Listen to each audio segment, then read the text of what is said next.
Okay. Can you guys hear me? So first, big shout out to you guys that stayed until the last talk.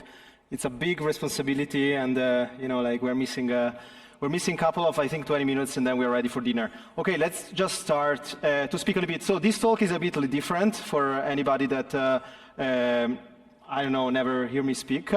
I will speak about DevRel specifically, but I also trying to leverage all the interviews that I did with a bunch of agents builder in the space and how to optimize agentic economies workflow specific for DevRel. Let's just start with a quick resume. For the people that doesn't know me, I'm Francesco. This is an old picture that I take in Denver a couple of years ago in a Buffycorn. It's quite fun, but I'm leading DevRel, a company called Consensus, the mother company of MetaMask, Infura, Linea, and I've been around developer communities for quite a long time. I'm excited to speak about DevX and onboarding developers and really building sustainable and auto-sustainable communities. And I think now that we're going into this agentic era, we're speaking more about how we can automate workflow. It's super important that we're speaking the same language. Let me start with my frustration. My frustration was when a couple of years ago I was in different DevRel meetups and everybody was speaking about different type of activation, different type of ROIs, different type of oh, this is working, this is not working. We're really not speaking the same language as, I don't know, how many people are actually developers here in the audience? I'm not really, okay, sounds good. How many DevRels do we have in the audience? Okay, so shout out to you guys that stayed. So it felt randomly. I think the space is a little bit fragmented because you have a bunch of different type of organization building developer activation. Everybody's calculating the same. That's why I thought about let's build universal framework for actually debating and speaking the same language. And I came with different things, you will see the DevRel pyramid, the builder funnel. This is something I've been working for the past couple of years, but also been working on a third framework. It's basically how we can actually bring all the developer main work streams to more AI agent specific things. So let's get started. I want to give quick a context, right? How many of you guys heard about MetaMask snaps? Okay, hopefully, someone? Okay, sounds good. So basically, with snaps, you can extend the functionality of what is MetaMask today. So you can basically do add-ons. There are a bunch of add-ons, from non-EVM add-ons, from snaps that are non-EVM, right? You can actually do things around Cosmos. You can do things around BTC. You can do a lot of different things. For gamers, there is a lot of snaps around decentralized identity. There is also different things around multiple signing transaction. There is a lot of interesting things. But the long story short is that I've been around building and drawing snaps from the start. And one thing that I really understood was permissionless innovation is key. We need to build a tech stack that is permissionless and also is making builders around the ecosystem being able to build on top and actually further extend the functionality of what the extension is today. But I just want to also state, I think building cool product is great, but also building cool technology is not enough. What you want to do is also building a driving developer ecosystem, meaning also you want to align and having a similar frameworks when you speak with different stakeholders. I mean, when you are in your organization, you will meet people randomly coming from engineering. You will meet people actually driving marketing, product marketing. People are driving product marketing managers, right? So a lot of different activation, different TGE. And you want to make sure you speak the same language. So basically, the first framework that I think a bunch of people saw it already. I've been working on this for quite a long time.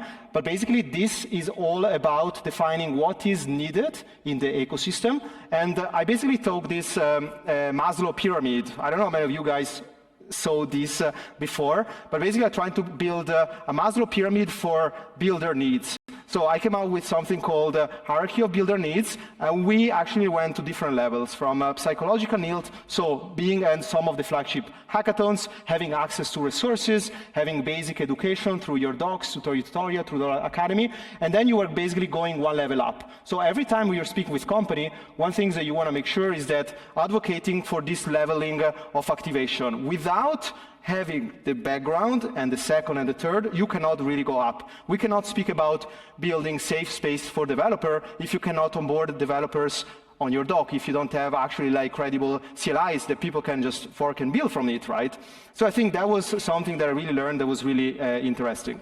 So just to moving on, I also like build a paper. If you want to see it, I can also like send it over. But basically then I'm asking myself, what's going on around how we can actually like engage with people? What were the lessons learned, right? I think, you know, attention, curiosity, thinking about also like building safe spaces. So no chill meetups, kind of like things that are able to make a developer feeling like safe. And I think like this we achieved since we're building like something called Builder Nights, when we actually speak about specific topics, specific kind of like design architecture. We started with 437, we went into layer 2, we went to around scalability, wallet ecosystem, we spoke about stuff like smart account specific. There were a lot of like different things.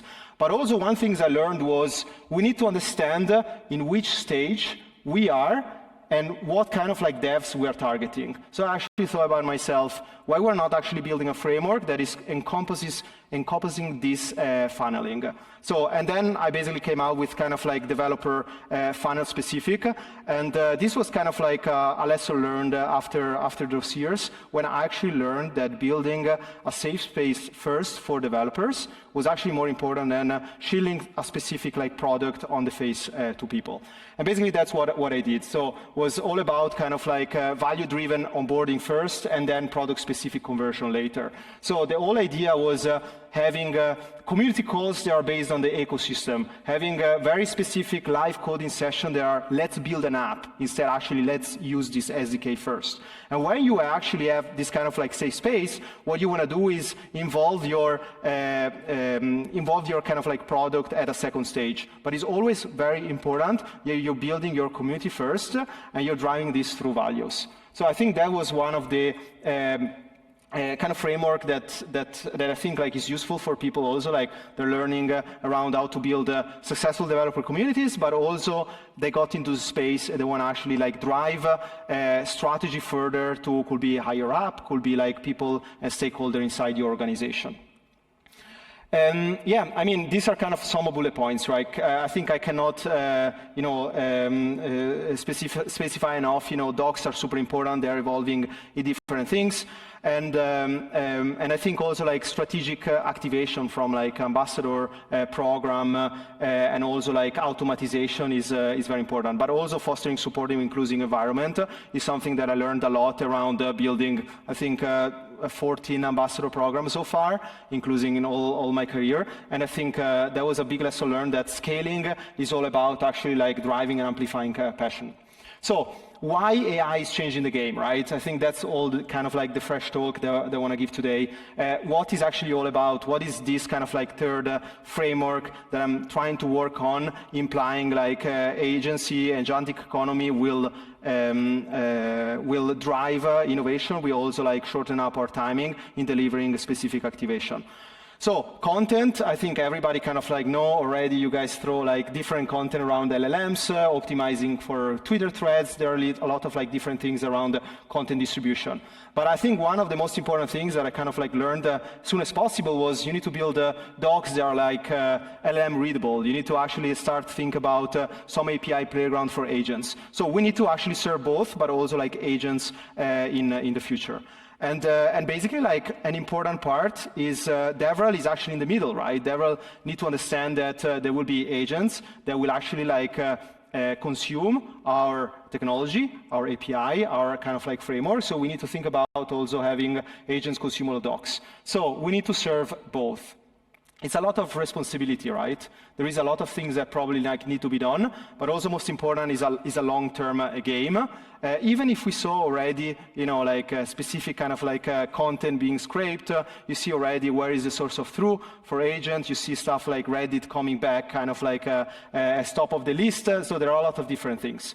So just to define a little bit like what everyone wants here. So obviously we want to run things for humans that are like tutorials. We want to have actually sustainable support from Discord, Discuss, and all this kind of like supporting system. And then obviously we want to scale through actually human and relationship like based programs, from ambassador program to like academy. So things are actually maintaining this safe space from the framework before, but also like they're enabling getting like feedback from developers in the space. They're building their dApps from kind of like 0 to hero. And on the other side, we actually, what agents want. They want a standardization. They want to have structured APIs. They want to have predictable schemas, and a lot of like API playground that we see today in companies are definitely not predictable, and also like JSON RPCs, they're actually consumable from agents. They have maybe also different type of like direction. So, and then I ask myself, okay, what is happening here around the pyramid? What are the things that can be actually, how we say, like speeded up around this hierarchy, right? I directly thought about, okay, the access to resources, the basic education and training. What we saw right now around, for example, MetaMask or Linea docs is that people are starting to actually like AI search much more. Around like 50% of like people are going to AI searches. What does it mean? They're also like expecting having like LLMs directly involved in the AI searches. So like, I think like we're really cool, like DevRel here in the audience, we are basically like checking different kind of like third-party solution, building our own solution that has enabled people to directly search, not through keywords, but actually through specific kind of like LLMs. And I think, you know, shout out to the guys like from Cookbook, Kava. There is a lot of like Kappa. There is a lot of like companies, I think, enabling that. And then stuff like ambassadors, community engagement, and then things like virtual hackathon. We are running every month something called MetaMask and Linea Developer Cook-Off, and these are kind of like evergreen hackathon.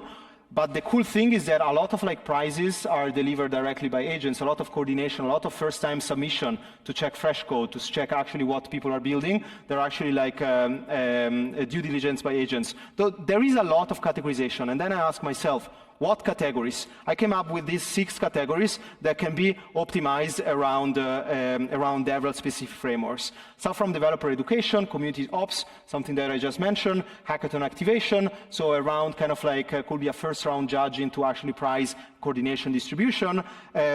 For example, on the hackathon side, we've been running something called MetaMask and Linea community calls. So something that is happening after the hackathon and is happening monthly. And the idea is to give a space to winners, to developers building cool stuff in the community, to actually like show what they build in front of like 10, 15,000 people in those calls. And I think has been very valuable. And I think the coordination can be always optimized. And then stuff like feedback loops, content distribution. And then, let's see, I have 7 minutes here. I'm just trying to kind of like speed it up here. But basically, like, I try to bring what are those categories and what are those workstream examples. I think I kind of like mentioned some that I really like kind of like passionate about is stuff like, for example, translation. We are also like translating doc specific and also having version directly printed in the LLM. Version control access, I think that was also super interesting. We're running also like monthly release notes to the SDK, and some of the docs are updated in different languages, so they're actually quite good.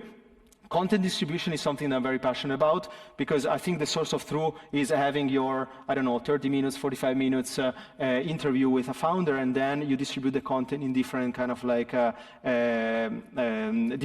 versions, right? We're using like, for example, NN8 to have some of those workflow enabled. They're actually like interacting with different NCPs. It's actually very, very powerful.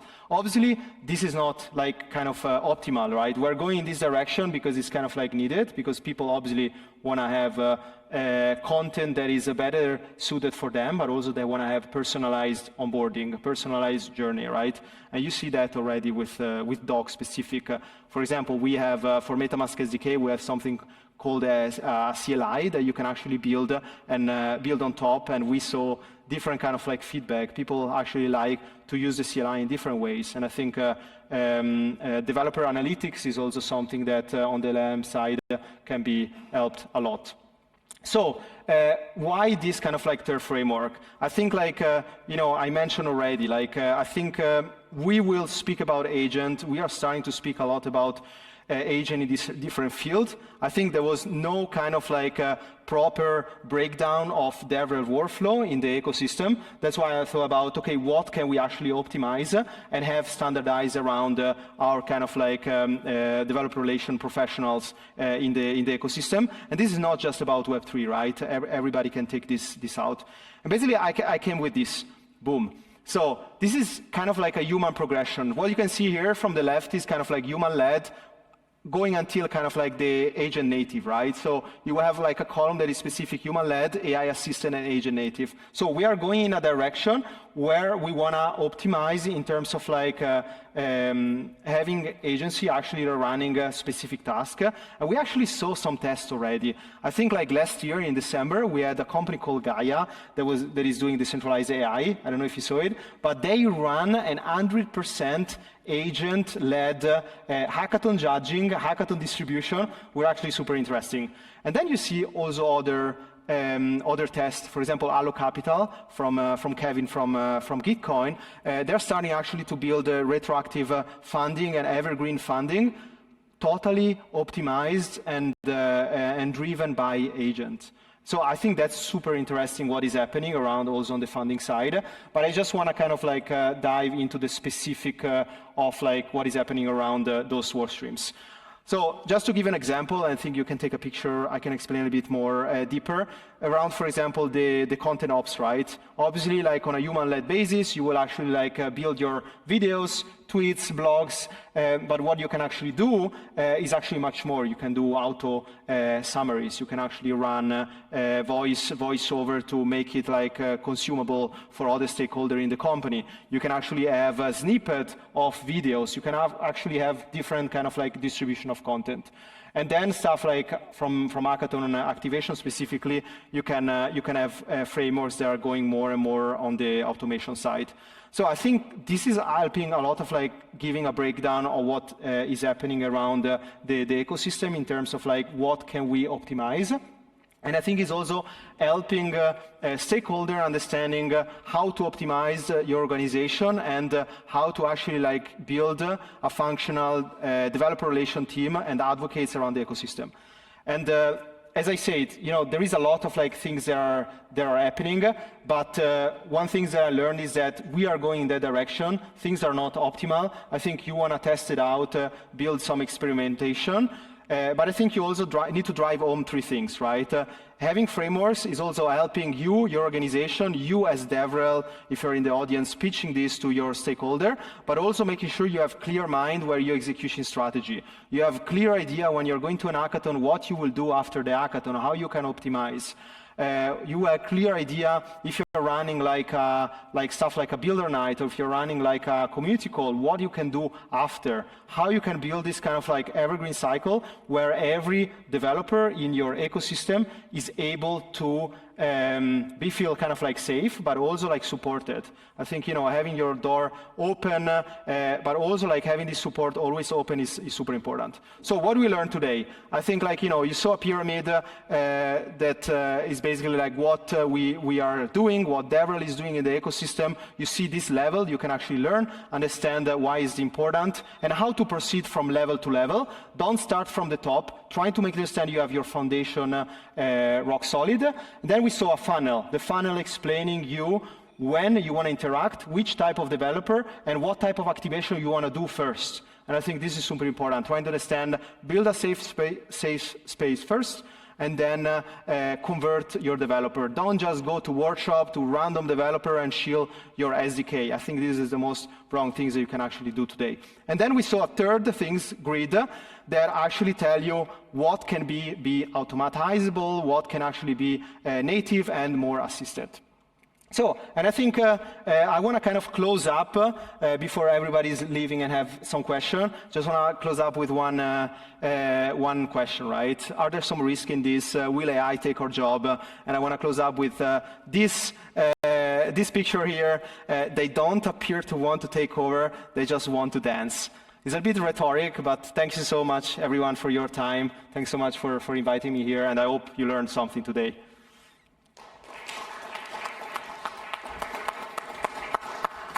All right.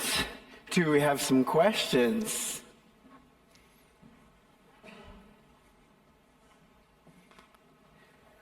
Right over here.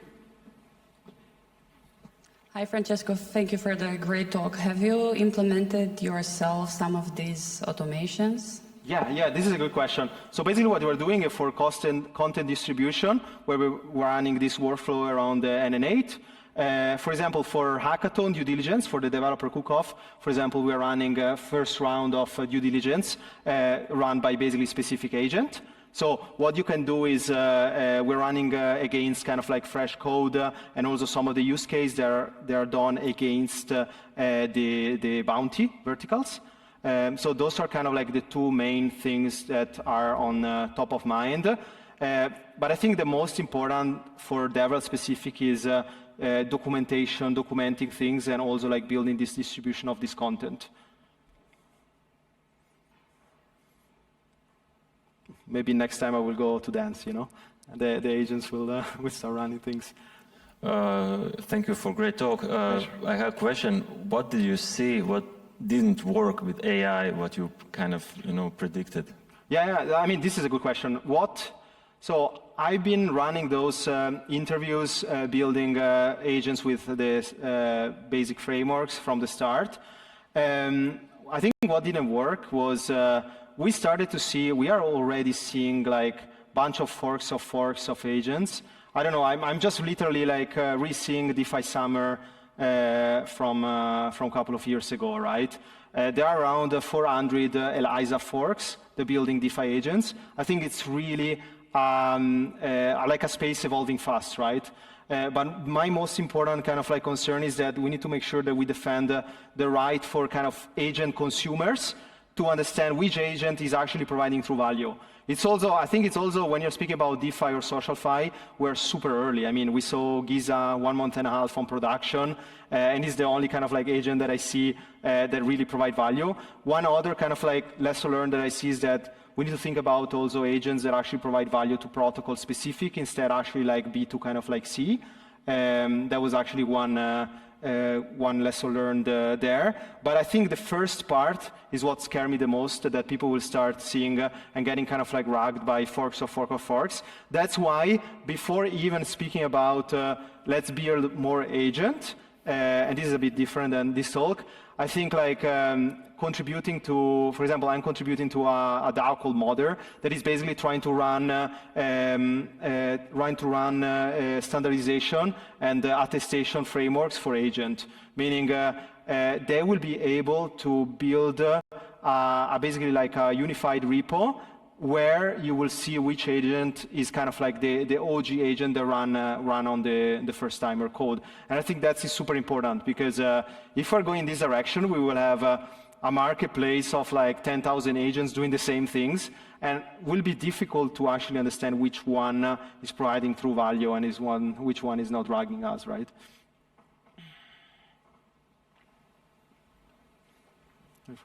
Oh, there you are.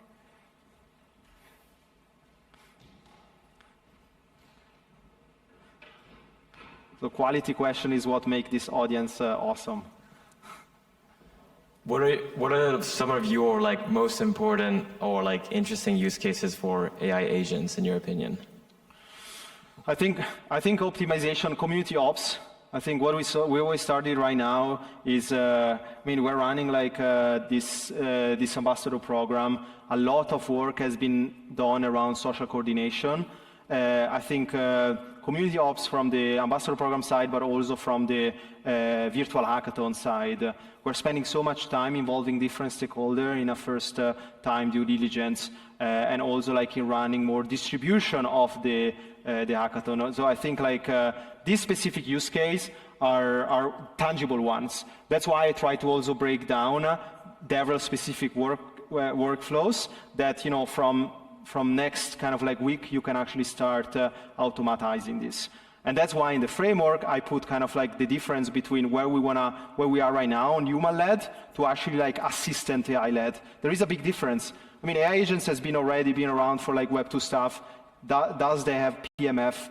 You know, it's another story. I think like what we want to do is looking at specific niche, optimize specific niche. And at the end of the day, I think unique content, the source of true content will be always people that actually build, how do you say, like relationship-based video tutorials. It's always like, has been always about, people can overestimate always a kind of like networking-based things. But I think DevRel specific now with all the agentic economy is coming, the relationship part of DevRel will play a more important role. Maybe this is an hot take. Nice.